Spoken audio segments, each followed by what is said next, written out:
Breaking news ఉత్తరాఖండ్లోని ప్రసిద్ధ పర్యాటక ప్రాంతం ముస్సోరీలో ఘోర ప్రమాదం జరిగింది. విశాఖపట్నం చిన్నముషిడివాడకు చెందిన సాఫ్ట్వేర్ ఇంజనీర్ రాధా గాయత్రి ఒక హోటల్లో అనుమానాస్పద స్థితిలో మృతి చెందడం స్థానికంగా స్వస్థలంలో తీవ్ర కలకలం రేపింది. భర్తతో కలిసి సరదాగా గడిపేందుకు వెళ్లిన యువతి ఇలా శవమై తిరిగొస్తుందని ఊహించని కుటుంబ సభ్యులు తీవ్ర దిగ్భ్రాంతికి గురయ్యారు.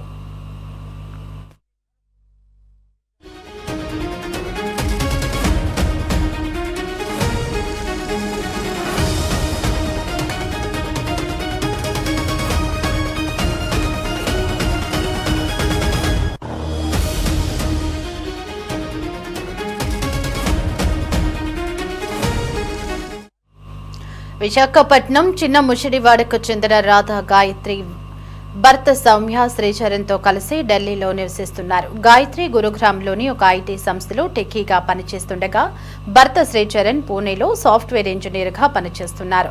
వీరిద్దరికీ గతేడాది నవంబర్ 8న వివాహం జరిగింది. ఇటీవల హాలిడే ట్రిప్లో భాగంగా ఈ జంట జూన్ 13న రిషికేశ్ వెళ్లారు. అక్కడి నుంచి జూన్ 14 రాత్రి ముస్సోరీ దనౌల్తి రోడ్డులోని ఒక హోమ్ స్టేలో బ్లిస్ అనే రూమ్లోకి చెక్ ఇన్ అయ్యారు.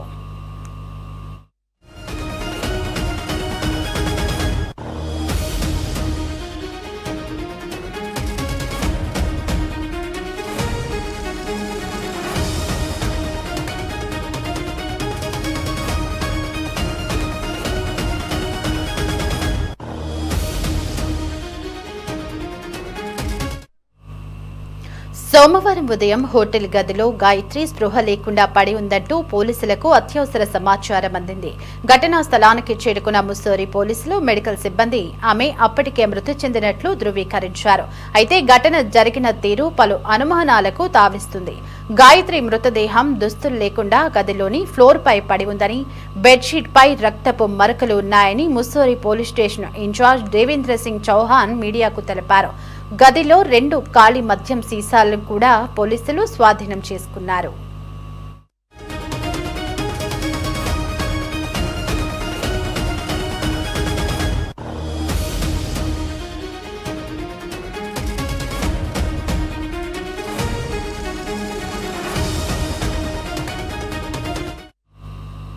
పోలీసుల ప్రాథమిక విచారణలో భర్త శ్రీచరణ్ ఇచ్చిన స్టేట్మెంట్ మరిన్ని ప్రశ్నలను లేవనెత్తుతోంది. ఆదివారం రాత్రి తామిద్దరం కలిసి గదిలో మద్యం సేవించామని, తెల్లవారుజామున 3:30 సమయంలో నిద్రపోయామని అతను తెలిపాడు.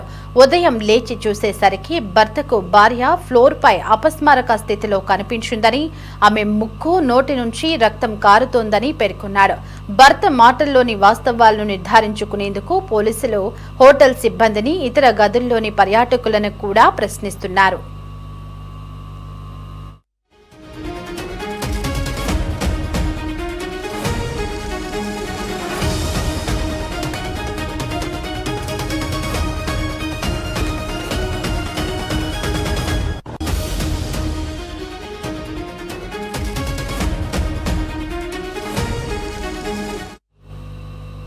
ప్రస్తుతానికి పోలీసులు ఈ ఘటనను అనుమానాస్పద మృతిగా నమోదు చేసి దర్యాప్తు చేస్తున్నారు. శరీరంపై ఎలాంటి బాహ్య గాయాలు లేవని, ముక్కు నుంచి రక్తం రావడం వల్ల అంతర్గత గాయాలు ఏమైనా ఉన్నాయా అనేది పోస్టుమార్టం నివేదికలో తేలుతుందని పోలీసులు తెలిపారు.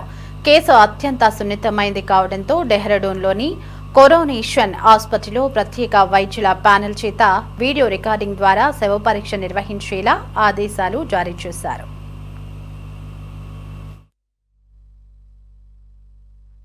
15 तारीख को पुलिस को सूचना मिली 112 पे कि एक होम स्टे है वहाँ मसूरी में, वहाँ पर ये ठहरे हुए थे, दोनों हस्बैंड वाइफ थे और ये रहने वाले विशाखापट्टनम के हैं। तो सूचना मिली कि जो महिला है वो बेसुध पड़ी थी वहाँ पे।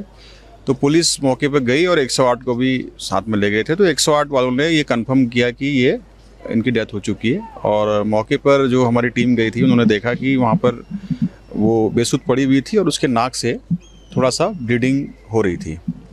तो उसके बाद चूंकि ये अननेचुरल डेथ थी तो पुलिस ने वहाँ पर जाके जो पूरा सीन है उसको सिक्योर कर लिया और जितने भी वहाँ पे एविडेंसेस मिले, चाहे वो किसी भी तरीके के एविडेंसेस हो, चाहे वो गिलास हो या उन्होंने जो भी वहाँ पर लिक्विड लिया, कुछ भी जो भी उनके पास था वो सभी FSL जो टीम आई थी उन्होंने कलेक्ट करके उनको प्रिजर्व कर लिया।